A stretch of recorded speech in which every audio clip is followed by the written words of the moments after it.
Hello friends, royal Enfield వాళ్ళ నుంచి allrounder bike ఏదైనా ఉంది అంటే అది హిమాలయన్ 411 మాత్రమే. సో ఈ బైక్తో ఏంటంటే మనం టైర్డ్ అయిపోతాం, కానీ ఈ బైక్ మాత్రం అసలు టైర్డ్ అనేది ఉండదు.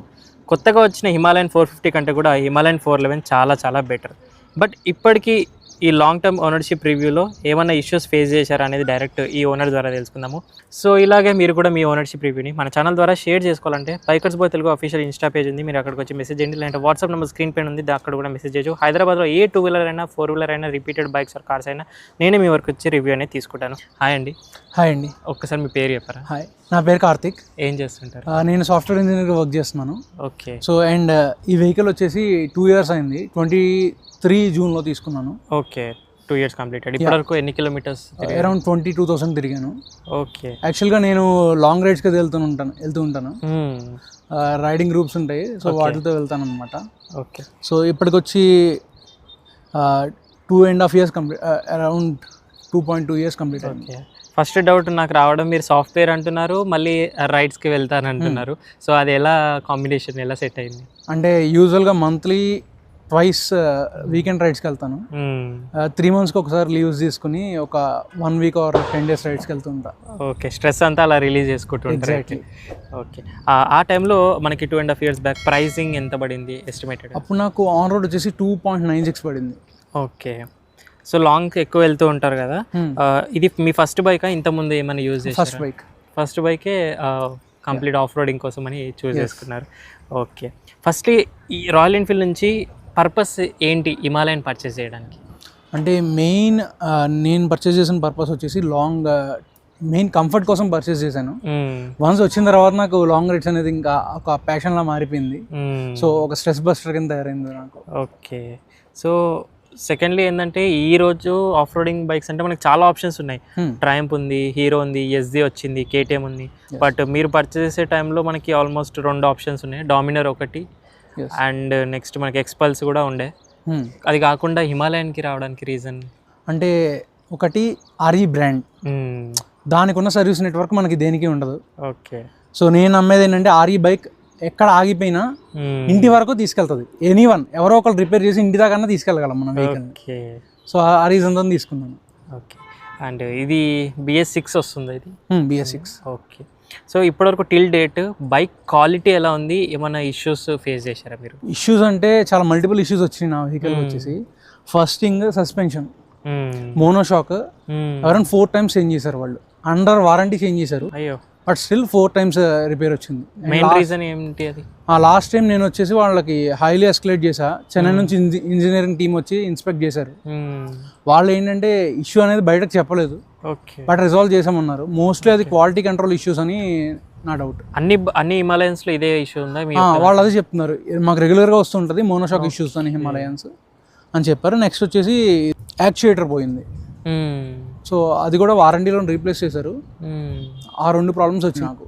ఓకే. మేజర్ ఎప్పుడైనా లాంగ్ వెళ్ళినప్పుడు వచ్చింది ఆ ఇష్యూ, లేకపోతే లాంగ్ అని కాదు నాకు, అంటే యూజువల్గా మోనోషాక్ అయితే మనకి ఆగిపోం కదా, సో దాంతో ఇష్యూ లేదు. అండ్ యాక్చుయేటర్ వచ్చేసి సిటీలోనే ఆగింది నాకు యాక్చువల్గా. సో లాంగ్ వెళ్ళినప్పుడు ఇష్యూ వచ్చింది కానీ బట్ స్టిల్ మేనేజ్ అయిపోయింది ఇంటి దాకా. సిటీలో ఒకసారి ఆగిపోయింది, సో వచ్చి టోయింగ్ చేసుకుని తీసుకెళ్ళా వెహికల్. సో రాయల్ ఎన్ఫీల్డ్ అనగానే ఫస్ట్లీ మనకు 350cc గుర్తొస్తాయి, అండ్ 650లో ఇంటర్సెప్టర్ అవి ఉంటాయి. సో ఫస్ట్ టైం ఆ టైంలో మనకి అంతకు ముందే 2019 ముందుగానే హిమాలయన్ 411 లాంచ్ చేసి 400cc అనేది వాళ్ళకి ఒక కొత్త ఇంజన్, ఇది కొత్త కేటగిరీ. సో వాటిని ఎలా ట్రస్ట్ చేశారు మీరు? ఇప్పటివరకు టిల్ డేట్ పర్ఫార్మెన్స్ ఎలా ఉంది? పర్ఫార్మెన్స్ వైజ్ నెంబర్ 1 అదైతే నేను చెప్పగలను. ఒకటి ఏంటంటే ఈ వెహికల్ వచ్చేసి not for the speeding. Okay. So it's for the touring, proper touring vehicle. Okay. మనం ఇది తీసుకుని 160s 170s అనేది ఎక్స్పెక్ట్ చేయకూడదు. Till 120s it will be awesome, next level ఉంటుంది. సో మీరు 120 ఆ స్పీడ్స్లో క్రూజ్ చేశారు, సిటీలో కూడా డ్రైవ్ చేస్తుంటారు కదా, మైలేజ్ ఎలా ఇస్తుంది ఇది? సిటీలో వచ్చేసి మైలేజ్ 26-27, అండ్ హైవేస్ మీద ఎప్పుడైతే మనం 80-90లో క్రూజ్ చేస్తామో 33 ఇస్తుంది. అండ్ 100 క్రాస్ చేస్తే మాత్రం 24కి పడిపోద్ది. జస్ట్ ఆ 20 స్పీడ్స్ డిఫరెన్స్లోనే అంత మైలేజ్ డిఫరెన్స్ అనేది ఉంది. ఓకే. సో ఇప్పటివరకు టిల్ డేట్లో మనకి మీరు వెళ్ళిన లాంగ్ రైడ్ ఏముంది బైక్ పైన? లాంగ్ రైడ్ నేను హంపి వెళ్ళాను. సో కర్ణాటక అరౌండ్ 700 కిలోమీటర్స్ ఉంటుంది ఇక్కడ నుంచి. ఓకే. సింగిల్ స్ట్రెచ్, అది కూడా నేను తీసుకున్న స్టార్టింగ్లోనే వెళ్ళా, అంటే ఒక 6 monthsలో. అప్పటిదాకా నాకు బైక్ అలవాట్లేదు, తీసుకున్నాను. నేను రైడింగ్ గేర్ తీసుకుని వెళ్ళిపోయాను, that to solo. Okay. So group రైడ్లో కూడా కాదు, సోలోకి వెళ్ళిపోయారా? లాంగెస్ట్ వచ్చేసి సోలో. ఓకే. టాప్ స్పీడ్స్లో మనకు వైబ్రేషన్స్ ఏమైనా ఉంటాయా? Top speed so until 110 it is fine. 110 cross అయితే కొంచెం వస్తాయి, 120 క్రాస్ అయితే మాత్రం చాలా హెవీ వైబ్రేషన్స్ ఉంటాయి. ఓకే, వైబ్రేషన్స్ ఉంటాయి 110 తర్వాత. Okay. Vibrations on the handle bar, tank, foot pegs అలా ఏమైనా ఉంటుందా? అంటే బాడీ వైబ్రేషన్ వచ్చింది. సీటింగ్ కంఫర్ట్ ఎలా ఉంది లాంగ్లో? సీటింగ్ కంఫర్ట్ యాక్చువల్లీ ఇది నేను సీట్ చేంజ్ చేయించాను. అదే అనిపిస్తుంది. నేను ఆర్ఈది టూరింగ్ సీట్ కూడా ఉంది, అది తీసుకున్నాను, కానీ అది కూడా నాకు సాటిస్ఫై అవ్వలేదు. సో సహారా సీట్స్ నుండి పర్చేస్ చేసా. ఇదైతే నెక్స్ట్ లెవెల్ ఉంటుంది. కొంచెం ఇక్కడ మనకి బ్యాక్ సపోర్ట్ కూడా ఎక్కువ వచ్చింది. పిలియన్కి ఎలా ఉంటుంది దీనికి? పిలియన్ యాక్చువల్లీ నేను పిలియన్తో వెళ్ళను ఎక్కువ. సో నా బ్యాగేజ్ మొత్తం పిలియన్ సీట్ మీద పెట్టేసుకుని వెళ్ళిపోతా అట్లా. ఓకే. సో ఈ బైక్ హ్యాండ్లింగ్ ఎలా చేస్తుంది? 3 కేటగిరీస్లో, ఒకటి సిటీలో, హైవేలో అండ్ ఆఫ్ రోడింగ్ టైంలో హ్యాండ్లింగ్ ఎలా ఉంటుంది దీనిది? సిటీలో వచ్చేసి ఫైన్, బట్ కొన్నిసార్లు ట్రాఫిక్ మధ్యలోంచి వెళ్ళాలంటే ఏ బిట్ ఛాలెంజింగ్. మనం నార్మల్గా స్కూటీస్ వేసుకుని వెళ్ళిపోయినట్టు వెళ్ళలేము. Okay. Mainly we cannot risk that thing. Next off roading next level, చెప్పక్కర్లేదు అసలు. మనం ఆఫ్ రోడింగ్ సాడ్లింగ్ చేస్తాను నేను. ఓకే. చాలా మంచిగా ఉంటుంది హ్యాండ్లింగ్ వచ్చేసి. నెక్స్ట్ హైవేస్ మంచి కంఫర్ట్, బట్ నేను హ్యాండిల్ బార్ చేంజ్ చేశాను యాక్చువల్లీ. సో వాళ్ళు ఇచ్చింది నాకు షోల్డర్ పెయిన్ వచ్చింది కొంచెం. సో హ్యాండిల్ బార్ రేజర్ చేద్దాం అనుకున్నా, కానీ బట్ నాకు వేరే వాళ్ళు సజెస్ట్ చేసింది the art of motor cycles వాళ్ళది హ్యాండిల్ బార్. ఓకే. సో అది చేంజ్ చేసిన తర్వాత సూపర్ ఉంది, కొంచెం డిఫరెంట్గా ఉంది లుక్ వైజ్ కూడా అప్పుడే అనుకున్నా. ఓకే. సో టైర్స్ గురించి మాట్లాడితే ఇందులో స్పెషల్గా బ్లాక్ ప్యాటర్న్ టైర్స్ వస్తాయి ఫ్రంట్ అండ్ రేర్. వాటి పర్ఫార్మెన్స్ ఎలా? వాళ్ళు ఇచ్చింది సియాట్ ఇచ్చారు నాకు యాక్చువల్గా, బట్ అది కార్నరింగ్లో కొంచెం కష్టమే ఉంటుంది. నేను చేంజ్ చేసుకున్నా, అంటే వాళ్ళు ఇచ్చింది నాకు అరౌండ్ 17,000 కిలోమీటర్స్ దాకా వచ్చింది. That is okay, satisfactory. Excellent అని చెప్పలేము. నేను తర్వాత రైజ్ టైర్స్కి చేంజ్ అయ్యాను, రైజ్ 2R టైర్స్ ఇవి. అవి మాత్రం excellent. So cornering, wet roads, anything ఈజీగా హ్యాండిల్ అవుతుంది. స్టాక్ ఇచ్చిన వాటిలో మీరు ఏదీ లేదు, మీరు మళ్ళీ కస్టమైజ్ మొత్తం చేసుకున్నట్టున్నారు బైక్ని మొత్తం మీకు తగ్గట్టుగా. ఎస్, అంత ప్యాషనెట్గా ఉన్నారు. ఓకే. ఈ బైక్ గురించి ప్రోస్ అండ్ కాన్స్ చెప్పరా, ఏమేమి ఉంటాయి ఒకసారి? ప్రోస్ వచ్చేసి ఫస్ట్ థింగ్, మనం బైక్ మీద ఎంత డిస్టెన్స్ ట్రావెల్ చేసినా ఏమీ తెలియదు. It still feels like 10 or 20 kilometers. Okay. Tightness ఉండదు, నో టైట్నెస్. అండ్ బైక్ కూడా మనకి రెస్ట్ తీసుకోవాలి తప్ప బైక్ మాత్రం రెస్ట్ కోరుకోదు. అది that's the biggest advantage. Next వచ్చేసి ఇంజిన్, అది కొంచెం అంటే 333 స్పీడ్స్లో కొంచెం వైబ్రేషన్స్ ఉన్నప్పటికీ చాలా బాగా హ్యాండిల్ అవుతుంది. ఎందుకంటే ఇది యాక్చువల్గా air cooled engine. Air cooled ఇంజిన్కి ఈ పర్ఫార్మెన్స్ రావడం అనేది నేనైతే ఎక్కువనే చెప్తాను. నెక్స్ట్ కాన్స్ వచ్చేసి ఒకటి క్వాలిటీ కంట్రోల్ ఇష్యూస్ ఉన్నాయి చాలా. ఇనిషియల్గా వాళ్ళు బైక్ ఇచ్చినప్పుడు బాగానే ఉండొచ్చు, కానీ స్టిల్ తర్వాత సర్వీస్ పార్ట్స్ ఏవైతే రీప్లేస్ చేస్తారో దాంతో చాలా క్వాలిటీ కంట్రోల్ ఇష్యూస్ ఉన్నాయి. And service is the main disadvantage. ఏవైనా సరే డీలర్స్ సర్వీస్ సెంటర్లో ఇచ్చాము అంటే we cannot expect the proper resolution. Okay. నేను చాలాసార్లు పెట్టాను, అంటే ఒక 4-5 times రిపేర్స్ వచ్చి పెట్టాను. ఎవ్రీ టైం నేను ఎస్కలేట్ చేస్తే కానీ నాకు కేసు క్లోజ్ అవ్వాలి. అండ్ టైం ప్రాసెస్ కూడా ఎక్కువ తీసుకుంటారు. స్పేర్స్ అవైలబిలిటీ అసలు ఉండదు. Literally they are not having in the clutch cable and brake cable, అవి కూడా ఉండవు వాళ్ళ దగ్గర. అట్లా ఉంటుంది రాయల్ ఎన్ఫీల్డ్ సర్వీస్ సెంటర్ నుంచి. కాన్స్ గురించి చెప్పాలి అంటే ఏమేమి ఉంటాయి ఇంకా? అంటే నేను కొన్ని కాన్స్ విన్న మటుకైతే, మీరు క్లచ్ గురించి అన్నారు కాబట్టి క్లచ్ హెవీ సైడ్ ఉంటుంది అని అంటారు. Is it true? యాక్చువల్గా కొంచెం ఉంటుంది, బట్ ఓకే ఫైన్. అంటే మనం ఒక 2-3 monthsకి అడ్జస్ట్ చేసుకుంటూ ఉంటే సెట్ ఫైన్గా బాగానే ఉంటుంది. అంటే మనం ఇప్పుడు హోండా, హార్నెస్ ఇలాంటి వాటితో కంపేర్ చేసుకుంటే క్లచ్ చాలా హెవీగా ఉంటుంది, హెవీగా అనిపిస్తుంది సడన్గా షిఫ్ట్. బట్ మన royal Enfield proper royal Enfield బైక్లో అంటే ఇట్ ఈస్ ఫైన్, అట్లనే ఉంటుంది అది. అండ్ బ్రేక్స్ విషయంలో కొంచెం ల్యాగ్ ఉంటుంది అని విన్నాను. బ్రేక్ ల్యాగ్ నేను యాక్చువల్గా ఎప్పుడు నోటీస్ చేయలేదు. అంటే నేను రెగ్యులర్ ఇంటర్వెల్స్లోనే ఇంకా ఒక 20% బ్రేక్ ప్యాడ్ లైఫ్ ఉందనగానే చేంజ్ చేసేస్తూ ఉంటాను. సో నేనైతే ఇప్పుడు ఎక్స్పీరియన్స్ చేయలేదు అది. అండ్ ఫైనలీ టైర్స్ చేంజ్ చేసి అన్నారు కదా, ఇప్పుడు ట్యూబ్ ఉన్నాయా ట్యూబ్లెస్ ఉన్నాయా? ట్యూబ్. అది కూడా ఒక మైనస్ అనుకోవచ్చా లాంగ్ వెళ్ళినప్పుడు అని? అంటే ఒకటి మనం ఇది లాంచ్ అయిన ఇయర్స్లో ట్యూబ్లెస్ అనేది అప్పుడు స్పోక్ వీల్స్ లేదు అండ్ ప్రైజింగ్ ఎక్కువ అయిపోతుంది. ఎస్, ఇప్పుడైతే 10,000 లాంచ్ చేస్తే నేను again they raise it to 40,000. But నేనేమనుకుంటా అంటే మనం ఎప్పుడైతే లాంగ్ రైడ్స్ వెళ్ళాలనుకుంటామో రాయల్ ఎన్ఫీల్డ్ వాళ్ళు వర్క్ షాప్స్ కండక్ట్ చేస్తూ ఉంటారు యాక్చువల్గా. సో మన వెహికల్ ఎక్కడైనా పంచర్ అయితే వీల్ ఎట్లా తీయాలి, ఎట్లా పెట్టాలి, ఇవన్నీ చెప్తారు వాళ్ళు. ఓకే. సో ఇన్ కేస్ ఎప్పుడు నాకైతే ఎప్పుడు పంచర్ అనేది అవ్వాలి. ఎప్పుడు ఇన్ కేస్ పంచర్ అయినా we can take out the wheel and get it repaired. ఆ కిట్ అంతా తీసుకెళ్తే మనకి క్యారీ చేస్తే సరిపోతుంది. ఎగ్జాక్ట్లీ, వాళ్ళు ఇచ్చిన టూల్స్తో అయిపోతుంది యాక్చువల్లీ. ఇంకా ఎక్స్ట్రా టూల్స్ ఏం అక్కర్లా. ఓకే. ఎయిర్ కూల్డ్ ఇంజన్ అన్నారు కదా, హీటింగ్ ఇష్యూస్ ఎలా ఉంటాయి? హీటింగ్ ఇష్యూస్ కొంచెం ఉంటాయి, బట్ లిక్వి మోలీ అని చెప్పి ఇంజిన్ ఆయిల్ ఉంటుంది, నేను అది యూజ్ చేశాను. అది యూజ్ చేసిన దగ్గర నుంచి నో హీటింగ్ ఇష్యూస్. ఒక చిన్న మీ బైక్ ఓన్గా వాక్ అరౌండ్ చెప్తూ మాకు ఏమేమి యాక్సెసరీస్ వేయించారు ఇప్పటివరకు కాస్టింగ్తో పాటు ఒక్కసారి షేర్ చేసుకోరా? షూర్. సో ఫస్ట్ వచ్చేసి ఇది కార్పొరేట్ అని చెప్పి, so it is the GPS system. దీని కాస్ట్, ఇది చైనా నుంచి ఇంపోర్ట్ చేశాను. ఓకే. It costed around 18,000. ఏమేమి ఉంటాయి అందులో? ఫస్ట్ ఇది మన కార్లో ఎట్లయితే Android Auto and Apple CarPlay ఉంటాయో సేమ్ అట్లా ఉంటుంది. అడిషనల్లీ ఇంకోటి వైఫై వీడియో అని చెప్పి ఒక ఆప్షన్ ఉంది. ఒకసారి చూపారా అది?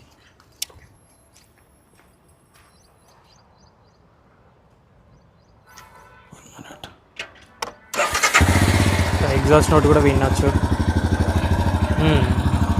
So we have CarPlay, Android Auto and WiFi video along playback. So ఇది ఏంటంటే 2 కెమెరాస్ వస్తాయి. ఓకే. ఫ్రంట్ ఒక క్యామ్ ఉంటుంది, బ్యాక్ సైడ్ ఒక క్యామ్ ఉంటుంది. ఓకే. ఒకటి ఇక్కడ ఉంది కెమెరా, అండ్ ఫ్రంట్ వచ్చేసి ఇక్కడ మడ్గార్డ్ కనెక్టర్ పెట్టారు. సేఫ్టీ వైజ్గా. Yes, exactly. నేను యాక్చువల్గా లాంగ్ రైడ్స్ వెళ్తాను కదా, ఇన్ కేస్ ఎప్పుడన్నా ఏదైనా ఇష్యూస్ వచ్చినాయి, ఇది బ్యాక్ క్యామ్. సిమిలర్లీ ఇది ఫ్రంట్ క్యామ్. సో ఇది ఏంటంటే వెహికల్ ఆన్లో ఉన్నంతసేపు కంటిన్యూస్ రికార్డింగ్లోనే ఉంటుంది. ఓకే. అది బ్యాకప్ ఎన్ని డేస్ ఉంటుంది అలా ఏమన్నా? బ్యాకప్ వచ్చేసి అరౌండ్ 15 days, అంటే బేస్డ్ ఆన్ ద అవర్స్, మనం యాక్చువల్గా రైడ్ చేసిన అవర్స్ బట్టి ఉంటుంది. మెమరీ కార్డ్ అది లోపల ఉంటుంది, మన రీప్లేసబుల్. సో ఎంత మెమరీ చేశారు? 64 డిఫాల్ట్గా వాళ్ళు ఇచ్చారు. నేను ఇంకా చేంజ్ చేయలేదు, సరిపోతుంది. Next thing fog lights. ఇది ఫ్యూచరైజ్ వాళ్ళవి ఫాగ్ లైట్స్ అనమాట. ఓకే.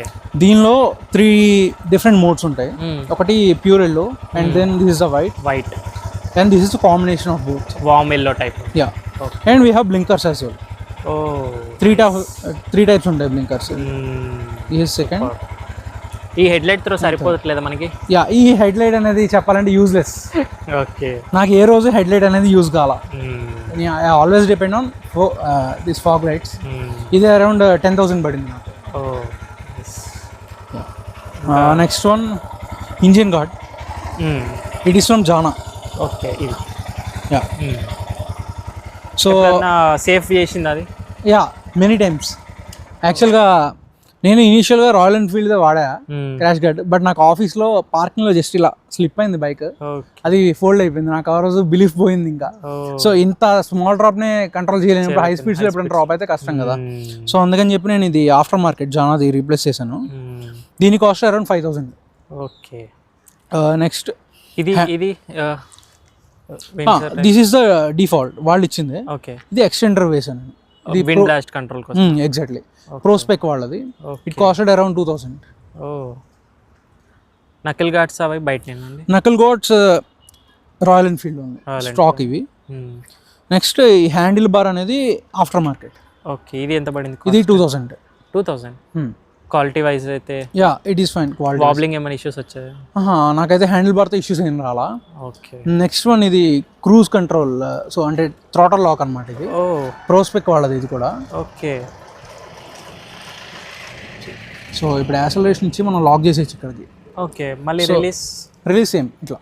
బట్ ఆ ఎమర్జెన్సీ టైంలో, ఎమర్జెన్సీలో అంత ఉండదు. అంటే మనం ఎప్పుడైతే ఒక 70-80 సేఫ్ స్పీడ్స్లో క్రూజ్ చేసుకోవాలనుకున్నామో అప్పుడైతే కొంచెం క్వైట్ యూస్ఫుల్. నేనేమనుకున్నా అంటే లాక్ చేసిన తర్వాత దాని బటన్ జస్ట్ ఇలా ప్రెస్ చేసి అన్లాక్ అయిపోతే చాలా ఈజీగా ఉంటుంది. అట్లా కాదు. Next one saddle stays.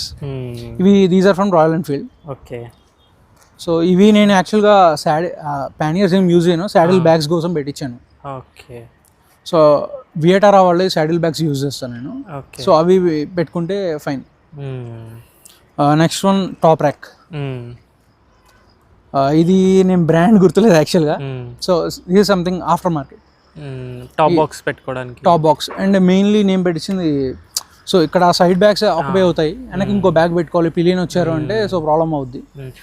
Side లో బాక్సెస్ కంటే బ్యాగ్స్ బెటర్ అంటారు.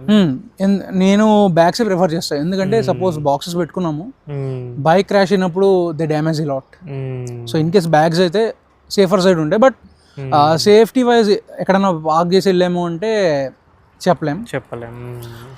అండ్ లాస్ట్ వన్ వచ్చేసి నేను చైన్ స్టాక్ది కాకుండా రోల్ ఆన్ బ్రాస్ చైన్ వేయించాను. యాక్చువల్ అది రీసెంట్ ఒక 200 kilometers అయింది వేయించి. స్టాక్ది అంటే అయిపోయింది, 22,000 తిరిగింది, అయిపోయింది అది. సో రోల్ ఆన్ వాళ్ళది వేయించాను, ఇది 2,500. దగ్గర దగ్గర ఎస్టిమేటెడ్ ఒక 30,000 35,000 దాకా పెట్టారు. బట్ నాకు అన్నిటికన్నా బాగా నచ్చింది ఈ స్క్రీన్ది, నాకు బాగా నచ్చింది. ఇప్పుడు వచ్చే మహేంద్ర కార్స్లో కూడా ఇంత క్వాలిటీ ఆఫ్ స్క్రీన్ రావట్లేదు, నిజంగా చెప్తున్నా. ఆ కెమెరా క్వాలిటీ కానీ, ఆ స్క్రీన్ రెజల్యూషన్ కానీ. బ్రాండ్ వచ్చేసి కార్పొరైడ్ గుర్తుపెట్టుకోండి. సో ఇదైతే నాకు అదొకటి వర్త్ చాలా బాగా నచ్చింది. మిగతాయి కూడా మీ కస్టమైజ్ తగ్గట్టుగా చేసుకున్నారు, అవన్నీ బాగున్నాయి. అండ్ ఈ ఎగ్జాస్ట్ పైన ఇది రస్టా లేకపోతే అదేమన్నా ఇష్యూవా? రస్టేనా? చాలా ఎక్కువ వచ్చేసింది ఇక్కడ, కలర్ మొత్తం చేంజ్. యాక్చువల్ కాపర్ కలర్లో వస్తుంది, బట్ ఇది మొత్తం రస్ట్ తోటి ఉంది.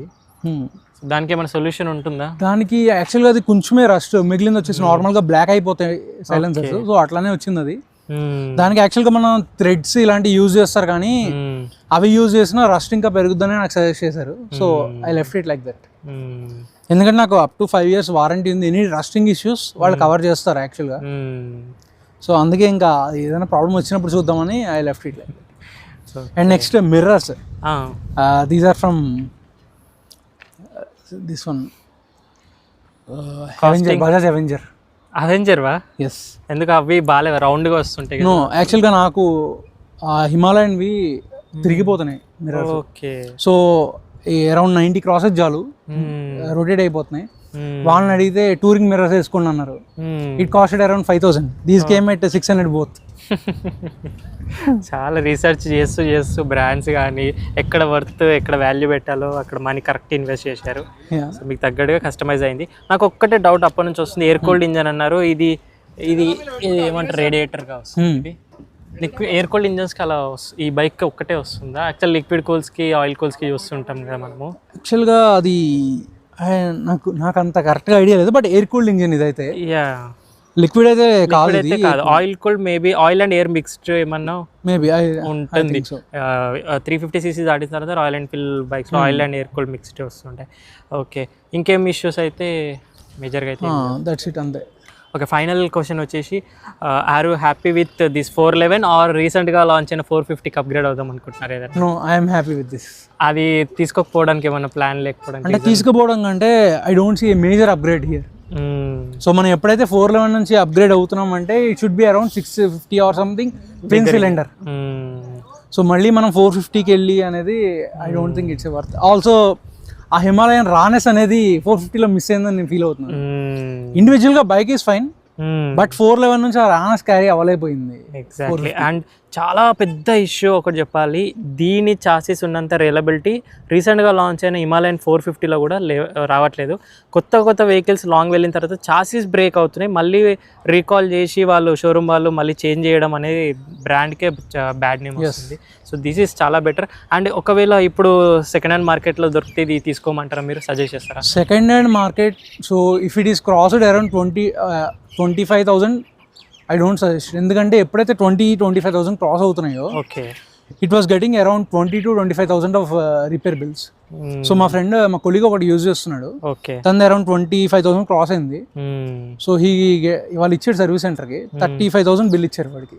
So estimated cost that to it will take around 15-20 days to get the spares. Okay, so ఇది ఒకటైతే గుర్తుపెట్టుకోండి.